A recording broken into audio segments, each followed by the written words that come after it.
Becky. Welcome to my channel. If you are new, if you're already subscribed to me, thanks for coming back to visit me today.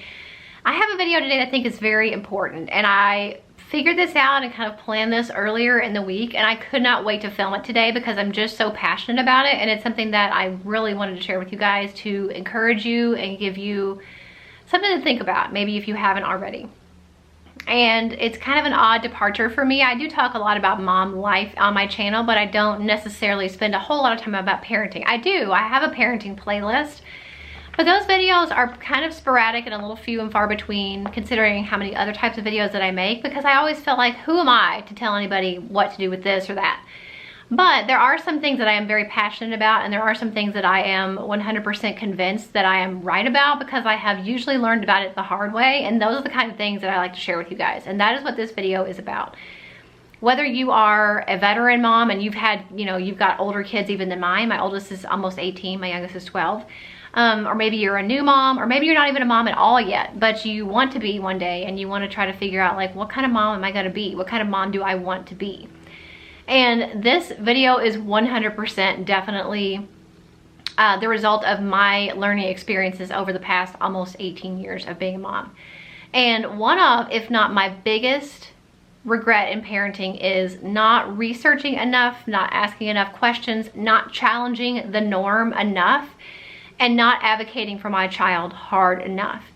In some areas, I did pretty well. There's two areas in particular that I think I've done really well. One of those is homeschooling. Now, it took me 5.5 years of my oldest being in public school before I had enough and realized that there was another thing that I could do. There was another choice, another option.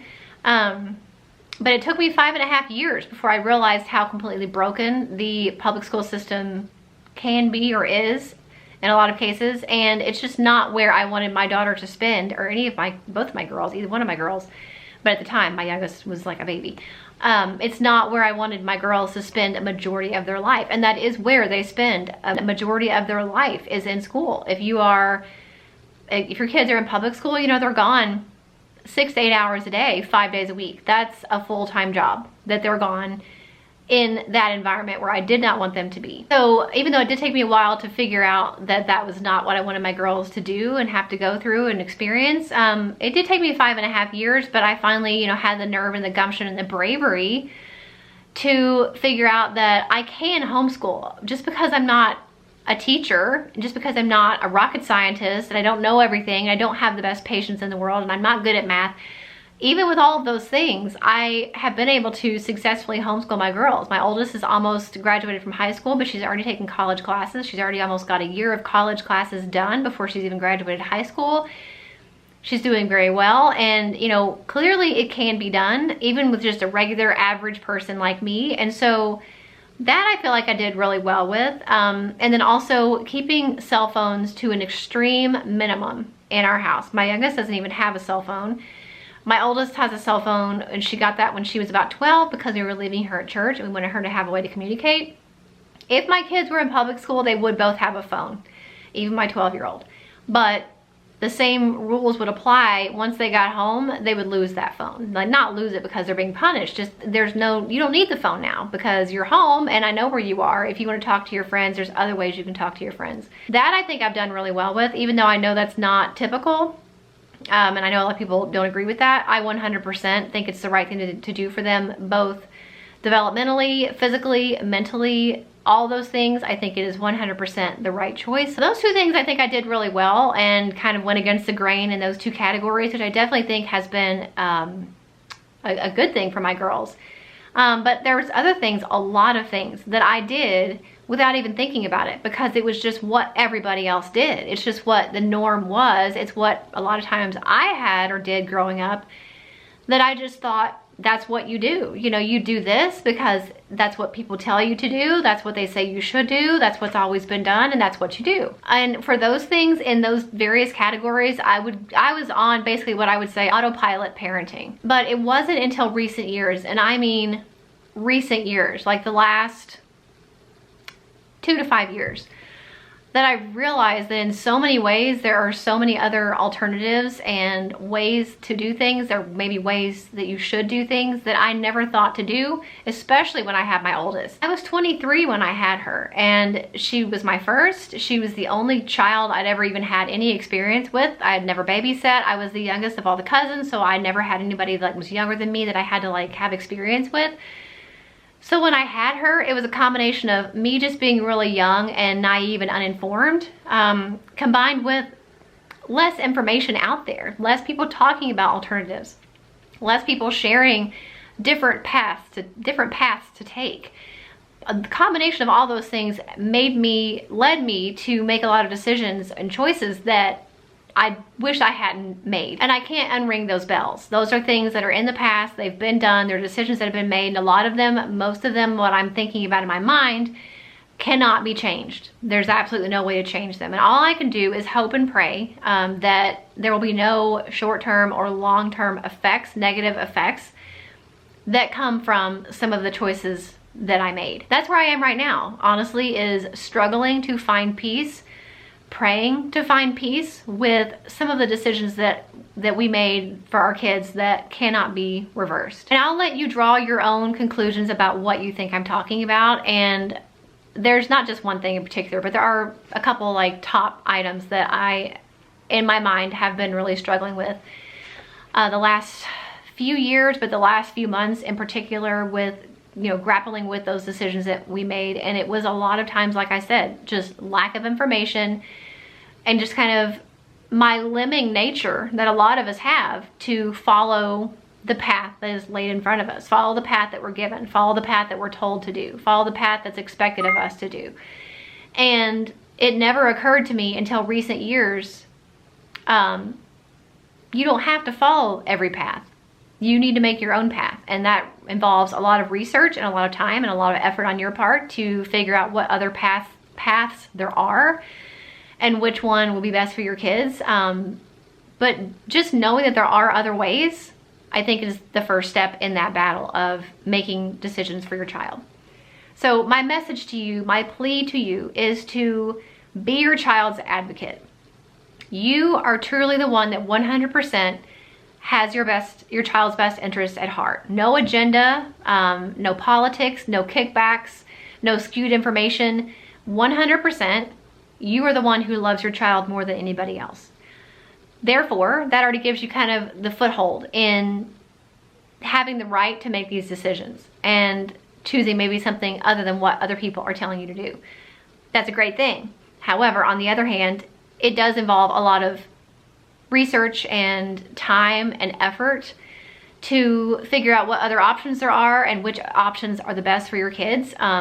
That's not easy. It is not for the faint of heart, and it is a burdensome process to go through, and it's never ending. But I definitely think it's necessary, and it's something that I wish that I would have known to do, especially earlier on, because I didn't know to do those things. So question everything, and I mean everything, big and small and in between.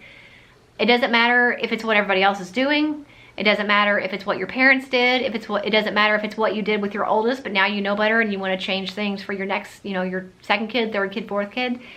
It doesn't matter if it's what your child's teacher or your child's doctor says you should do. Now, of course, you can and should take those things into consideration, but don't assume that just because it's what someone tells you that it's 100% factual and the only way, because more than likely it's not. So question everything and do your own research from multiple sources about everything. And like I said, it is exhausting. It's very mentally draining, and there's a lot of burden that will fall on you when you know that you've been the one to make these decisions, instead of being able to have someone else kind of like be your scapegoat and pass the buck to. Well, so-and-so told me to do this, or her doctor said to do that, or his teacher said to do that.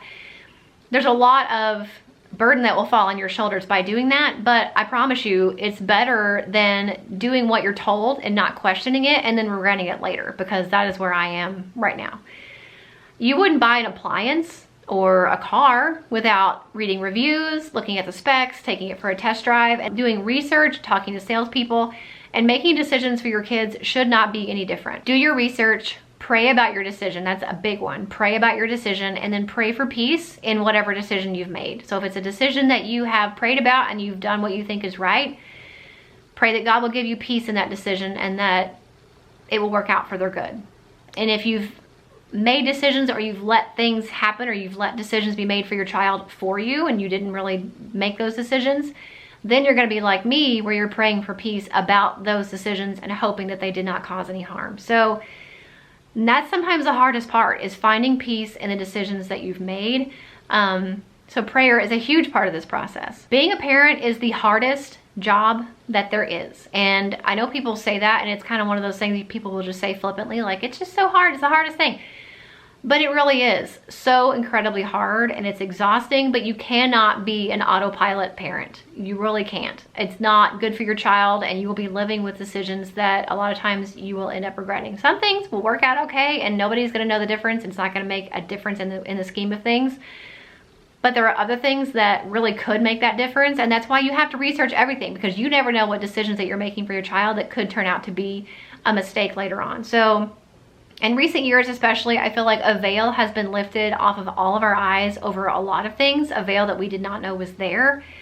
And now that we do know it's there, it is time to fight harder than ever and not give up. So speak up and speak out for your child, and be prepared for the ridicule that will likely come from it. And that's okay, because your kids are worth fighting for. And if it means losing friends, if it means switching doctors, if it means going, to a different school, if it means pulling your kid out of school and homeschooling, whatever the category may be, whatever the consequence of those decisions may be, you're gonna be ridiculed. You're gonna have some bad things that may come from those decisions. But if you have done the research and you are doing those things because you truly believe in your heart that it's the right thing for your child, and you've made those prayers and you feel like you've been answered about what the right thing is for your child, then you just kind of have to do it and let the chips fall where they may. Fight for your kid, be an advocate for them. You are their best 100% spokesperson that needs to be doing all this stuff on their behalf, and just let other people think what they will about you, because you're not in it to impress anybody else anyway. So that is kind of my little soapbox speech to you guys about being an advocate for your child and doing your own research. And as much as I love watching YouTube videos and getting other people's advice and opinions, I love reading different types of research about different products and reviews and stuff. I love all of that stuff. And those are all really great resources. But at the end of the day, all you can do is take that information, filter it through your decision-making process, decide what you think is really the best thing, pray about what the right choice is, pray about getting peace from those choices, let everybody else think what they want. And I've been ridiculed plenty in my personal life, and also, of course, here on YouTube for the decisions that we've made for our kids. And I don't think anybody's any harder on me than I am on myself for some of the things that we have done and we've decided. And ultimately, I think it's really me, because my husband really has let me kind of take the reins in raising the girls. So 98% of the things that we've done with them or for them, choices that we've made for them, have been choices that I made for them. And so basically, all that weight falls on me. I guess that's kind of the bad thing about being the control freak in the family, is because now, it's not really a collective decision that we made together, good or bad. If it's bad, it falls on me. And I'm not gonna say that I did the best that I could with what I knew at the time. And that's what I'm trying to give myself grace about, because I did what I thought I was supposed to do. I did what I thought was right in a lot of these categories, and some of those things, like I said, I think it was awesome, perfect choices, like the cell phones and the homeschooling. And other things, I think if I had to do it again, I would do it 100% differently, but I can't go back. I can't undo those things. And so I'm just trying to remember to tell myself that any previous mistakes that I've made with the girls, there were choices that I made at the time with my knowledge and experience at the time. I made the best decisions and choices for them that I could at that time. But now that I know better, and now that I know there's a different way to approach any decision for your kid, I feel like it's really important to share it with you. And I want to give you something to think about.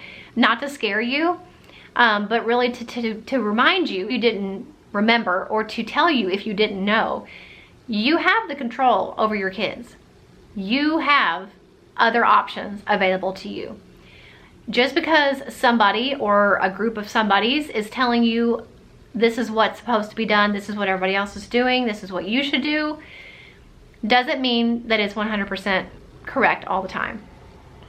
So do your own research, and don't make any decisions for your kids that you don't research for yourself, and don't let other people tell you what you should and should not be doing with your kids or for your kids, because you are the one who is most qualified to make those decisions because you love them. So I hope this was helpful and it inspired you, gave you maybe another way to think about parenting. And if you find it helpful, please share it with anybody else that you think will find it helpful as well. Because like I said, I feel like this is really important. And my channel is very small. My reach is very small. But with you guys, we can share this with other people and tell them and give them that same empowerment that they do have those choices, that they do have power over the choices and the things that they do for their kids. They don't just have to do what everybody else tells them to do. So I hope you will share this video with anybody else that it might be helpful to. If you liked it and it was helpful and inspiring to you, please give it a thumbs up. I will link my parenting playlist. Like I said, it's fairly minimal videos in that playlist because I don't really feel qualified to talk about a whole lot in that category.